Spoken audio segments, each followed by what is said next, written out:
Buenos días. Vamos a seguir nuestras pláticas sobre espiritualidad de la tierra. Quiero retomar el tema de espiritualidad e infancia, y este video es la segunda parte de un video que ya está publicado, que ya se había hecho una segunda parte, pero la verdad no me gustó, no me dejó totalmente satisfecho y lo eliminé, y quiero volver a tocar este tema, pero de manera un poquito más precisa, de manera un poquito más práctica, ¿no? A partir del siguiente problema: ¿qué hago, qué puedo hacer como padre, como madre, si mi niño ve cosas que yo no veo o escucha cosas que yo no veo? En el video anterior, en la primera parte donde platicábamos sobre este tema, hablamos de cómo acercar a nuestros niños a este tipo de práctica, a este tipo de experiencia de la espiritualidad animista, de la espiritualidad de la tierra. Pero ahora quiero enfocarme justamente en el caso opuesto, cuando es nuestro niño el que tiene una serie de experiencias que es difícil de catalogar, que es difícil de establecer, de definir, ¿sí? Y por lo mismo es difícil dialogar con este tipo de experiencias y hacerlo de una manera que sea saludable, de una manera que sea respetuosa con el niño y que sea también amorosa, que esté enraizada en el amor, en el afecto, y no en los prejuicios, no en un modelo de universo, un modelo de forma, una forma de ver el mundo que sea totalmente opuesta a lo que el niño está sintiendo, a lo que el niño está experimentando, y que eventualmente pueda complicarle las cosas y hacérselas difícil, y que el niño o la niña tenga pues problemas para integrar este tipo de experiencia. Entonces, ¿qué podemos hacer en ese caso? Si mi niño ve cosas y oye cosas que yo no veo, yo no oigo. Bueno, hay que pensar primero que los niños todos absolutamente nacen con estas capacidades, ¿sí? Y que eso es algo normal. Se vuelve un problema cuando la familia tiene otra manera de percibir el mundo y considera que este tipo de experiencias es intrínsecamente negativa. Entonces de aquí surge una primera recomendación: acepte lo que sucede, ¿sí? No lo niegue, no lo rechace, no le ponga una etiqueta negativa, de esto vamos a hablar en un momento, pero en primera instancia acéptelo. Su niño está teniendo experiencias que usted no tiene, y está bien que así sea. Todos somos diferentes, todos vivimos el mundo de una manera distinta, y si algo puede generar problemas y puede generar sufrimiento es tratar de obligar a todas las personas, en especial a los niños, a amoldar su experiencia del mundo a un esquema preestablecido de antemano. Entonces, dejemos de un lado estos esquemas y aceptemos que el niño, la niña está teniendo una experiencia distinta. Entonces, esta primera aceptación es esencial. Si yo, como padre, y en mi caso yo tengo 2 hijos, como padre niego de entrada la experiencia que mis hijos están teniendo, lo que voy a generar es una especie de fricción. Entonces mis hijos van a renunciar o van a rechazar la experiencia que están teniendo, y eso por supuesto genera cierto grado de sufrimiento que con el tiempo puede ir ampliándose y puede ir convirtiéndose en problemas realmente serios. Entonces partamos en un primer lugar por una aceptación incondicional de la experiencia del niño. En segundo lugar, vamos a darle un espacio en la casa. Así como hay personas que tienen altares en su casa o que tienen espacios donde tienen algunos elementos que representan determinada vivencia sagrada o determinada relación profunda con la realidad. Bueno, nuestro niño también puede tener ese espacio, y es importante que le demos ese lugar en la casa. No necesariamente tiene que ser un altar, ni mucho menos. Si usted no está en alguno de estos caminos espirituales, pues no hay por qué construir un altar, pero sí darle un lugarcito, a lo mejor una mesita en su cuarto donde él coloca ciertos objetos o ciertos dibujos o ciertas cosas, ¿no? Donde le estemos diciendo de manera concreta, de manera material, de manera muy tangible, que su experiencia es aceptada por nosotros, ¿no? Nosotros aceptamos lo que está sucediendo y así como le compramos un juguete porque el niño desea jugar a cierto tipo de juego, bueno, también permitimos que en su espacio, a lo mejor no en el medio de la sala, si quiere ponerlo en el medio de la sala, en la azotea, donde quiera, pero a lo mejor en su propio espacio, si el niño tiene una habitación o en un rinconcito al lado de su cama, no sé, algún lugar que el niño considere su propio espacio, ahí podemos colocarle este pequeño espacio otro donde materialicemos este tipo de experiencia de manera simbólica tal vez, ¿no? Un tercer elemento, y tiene que ver con este también, es permitir que el niño exprese de manera, por decirlo de cierta forma artística, lo que le está sucediendo. ¿Cómo lo puede hacer?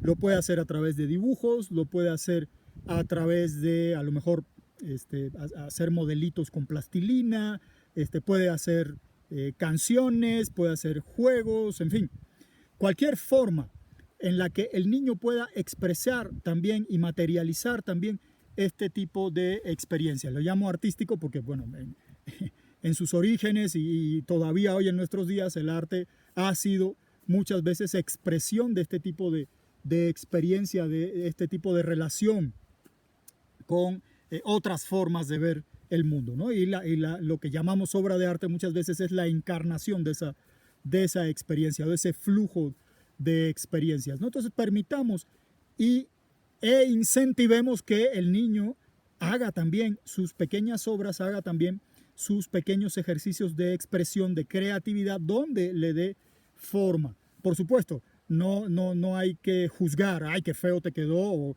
no, así no es, tienes que hacerlo de otra forma, o en la academia tal se dibuja de tal forma, no. Déjenlo que viva su experiencia como quiera, como estime conveniente.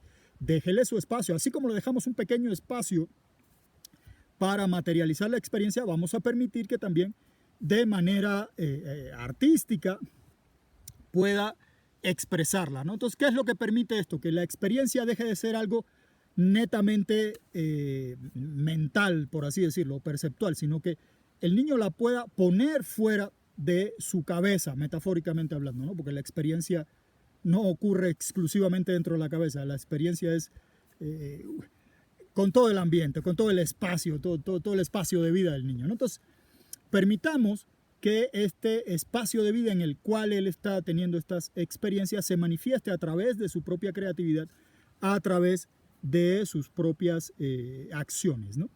Otro punto, tal vez un poquito más delicado, hay un cuervo volando acá arriba, dice que sí, que así es como hay que hacer las cosas, ¿no?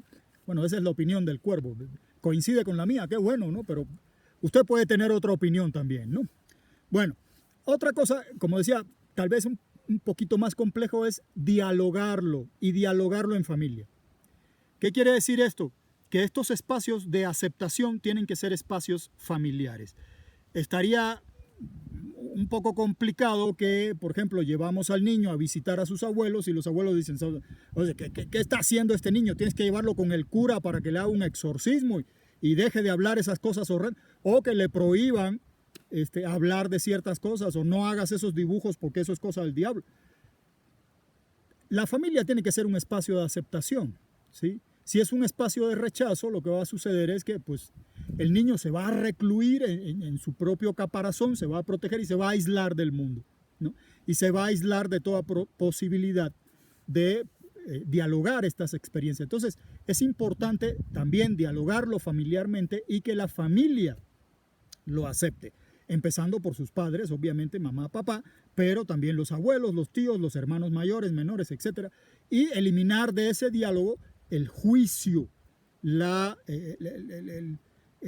crítica peyorativa, ¿no? Es decir, lo que está sucediendo contigo está mal, ¿no? No está mal, lo que está sucediendo con él sucede.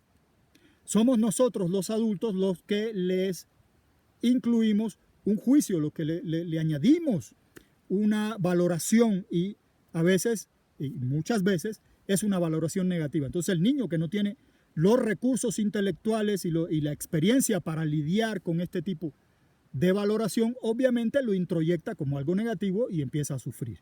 Y lo que queremos es que el niño no sufra.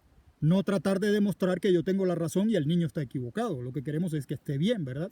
Entonces es importante crear este espacio de diálogo colectivo, de diálogo familiar, como una vía de aceptación de lo que está sucediendo en el campo experiencial de este niño, de esta niña, ¿no? Otra es justamente la interpretación positiva. Ya lo hemos mencionado, pero no está de más insistir. Si de entrada decimos, ay Dios mío, ay, ¿qué le pasa a este niño? Está viendo cosas, ay, lo voy a llevar con el cura para que lo voy a llevar con el psiquiatra. Obviamente el niño va a entrar en pánico porque va a pensar que lo que le está pasando es espantoso. Y el problema no está en el niño, el problema está en la interpretación que hacemos. Entonces, ¿cómo mantener mi interpretación de la experiencia del niño de manera positiva? Y transmitirle, porque a lo mejor el niño no lo puede, no lo puede interpretar todavía, transmitirle la posibilidad de una interpretación positiva de lo que le está sucediendo. Entonces, obviamente aquí, si usted no sabe cómo hacerlo, bueno, busque ayuda.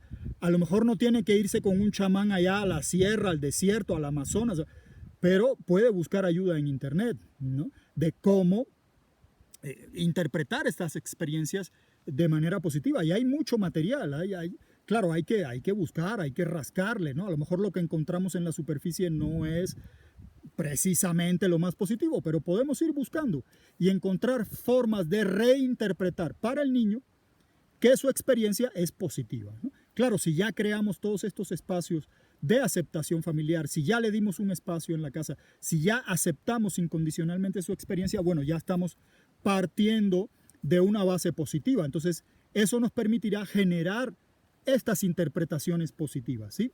Ahora, a veces la experiencia no es positiva, a veces no es neutra, a veces el niño está sintiéndose mal por lo que está sucediendo, independientemente de la aceptación familiar, independientemente de que le demos una lectura positiva a la experiencia. A veces el niño está sufriendo, a veces las entidades espirituales con las que los niños interactúan son todo menos positivas y tranquilas, ¿eh?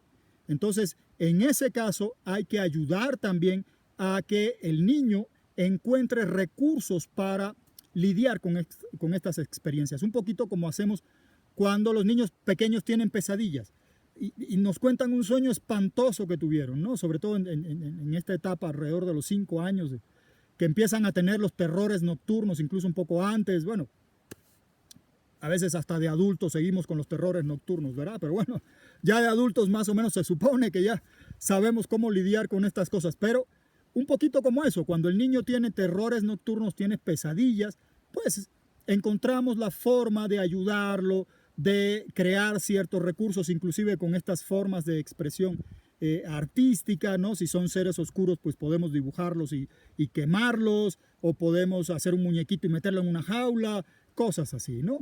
De manera que el niño sienta no solo que la experiencia que está teniendo es hasta cierto punto negativa o dolorosa o extraña, sino que tiene los recursos en compañía de sus papás, en compañía de sus familias, de enfrentar estas experiencias y hacerlo de manera eficiente, hacerlo de manera positiva, de manera que el niño sienta que nunca está desarmado, que nunca es una víctima inerme en manos de quién sabe qué fuerzas. No, se presenta una entidad desagradable, oscura, lo que sea. Bueno, tenemos la capacidad de confrontarla y de hacerlo de manera eficiente, ¿no? Claro, si aquello se sale de control totalmente, bueno, si la situación es demasiado difícil de manejar, bueno, podemos ir, por supuesto, con los especialistas rituales, con los chamanes, sacerdotes tradicionales, etcétera, que pueden hacer frente a este tipo de situaciones, ¿no? Cuando hay ya pues, presencia de entidades espirituales agresivas, bueno, hay personas que saben cómo quitarlas del camino y ponerlas bajo control y que dejen de molestar, ¿no? Y además sanar cualquier, pues, como resto energético negativo que haya quedado en el cuerpecito del niño y que lo pueda llegar a afectar en su salud, ¿no? Eso, por supuesto que hay gente que sabe hacer eso y que si la cosa es muy difícil, bueno, es absolutamente legítimo y absolutamente necesario acudir con estos especialistas, ¿no? Ahora, aquí una cosa importante y tiene que ver con los primeros puntos que mencionábamos, es el manejo del miedo propio. Los adultos normalmente nos asustamos porque vivimos en un mundo muy cuadrado. Bueno, los adultos que vivimos en el mundo occidental, vivimos un mundo muy cuadrado, un mundo que está basado en el control. Y siempre todo está hecho para determinar quién tiene control sobre qué o sobre quién, ¿no? Todas las relaciones, ¿no? Todas las situaciones, las instituciones, todos son estructuras de control, ¿no? Entonces, cuando los niños tienen este tipo de experiencias que se salen de control, entramos en pánico. Y lo que hacemos es transmitirle el pánico al niño. Entonces, el niño entra en pánico. A lo mejor lo que está experimentando no es particularmente negativo, pero lo recibe como tal porque nosotros caemos en pánicos. Entonces una cosa esencial, importante, imprescindible es maneje su propio miedo. Si usted se está muriendo de miedo, aguántese el miedo y haga como si, sí, mami y papi tienen todas las herramientas del mundo para resolver esta situación. Mijo, tú no te preocupes, esto lo vamos a arreglar en un 2x3. Tú relájate y goza y sigue comiéndote tu cereal, que aquí no pasó nada, ¿no? Aunque usted por dentro se esté muriendo, ¿sí? Controle su miedo, ¿sí? No se vale proyectar su propio miedo sobre su hijo, sobre su hija y que pues, el pobre niño cargue con el peso emocional de lo que usted no puede soportar. Entonces, en ese caso también busque ayuda, eventualmente, pues a lo mejor alguna forma de terapia o algo que le ayude a usted a lidiar con este tipo de sentimientos difíciles que usted no quiere transmitirle a su hijo, así como no le quiere transmitir su enojo. Si usted llega del trabajo y su jefe le hizo alguna mala jugada y usted está enojadísimo, pues no le va a descargar su enojo a su hijo, ¿verdad? ¿Su hijo qué culpa tiene? ¿No? En todo caso, va y descárgueselo al jefe y hágale una burundanga al jefe para que ya se esté tranquilo, ¿no? Pero al niño no. Entonces, lo mismo pasa con el miedo. Si usted tiene miedo, tráguese su miedo, aunque le cueste trabajo, ¿sí? Y no se lo transmita al niño. Eso es importante, eso es absolutamente esencial, ¿sí? Y finalmente, ya como última recomendación, es importante descartar un problema neurológico, ¿sí? Aquí una señal, digo, como he dicho en otros videos, yo no soy ni psiquiatra, ni neurólogo, ni nada de eso, pero ya tengo varias décadas en este asunto. Una señal muy útil para empezar a sospechar de un posible problema neurológico, bueno, son afectaciones de tipo físico, ¿no? Por ejemplo, que hayan convulsiones, ¿no? Si hay convulsiones, seguramente hay un problema neurológico que hay que atender y hay que atenderlo con urgencia, ¿sí? Puede ser, por ejemplo, una incoherencia en el discurso. Es decir, la lógica infantil tiene cierta coherencia y nosotros cuando hablamos con un niño nos damos cuenta de esta lógica, ¿no? Que es diferente a la lógica de los adultos, pero sigue siendo una lógica que podemos definir, que podemos detectar, ¿no? Cuando falta esta lógica y cuando el discurso del niño se vuelve totalmente incoherente, ¿no? Aquí esto está extraño, ¿no? O cuando el niño pierde la capacidad de hablar, por ejemplo, o, en fin, toda esta serie de síntomas, por llamarlo de alguna manera, nos pueden estar indicando algún problema neurológico. A lo mejor no hay ningún problema, pero puede ser también el caso contrario. Puede ser que el niño no presente ningún síntoma extraño y de todas formas esté presentando algún problema neurológico que requiera una atención médica muy especializada. Entonces, siempre es conveniente en una situación de esta llevarlo con algún especialista, dígase un neurólogo, dígase un psiquiatra en el que usted confíe, ¿sí?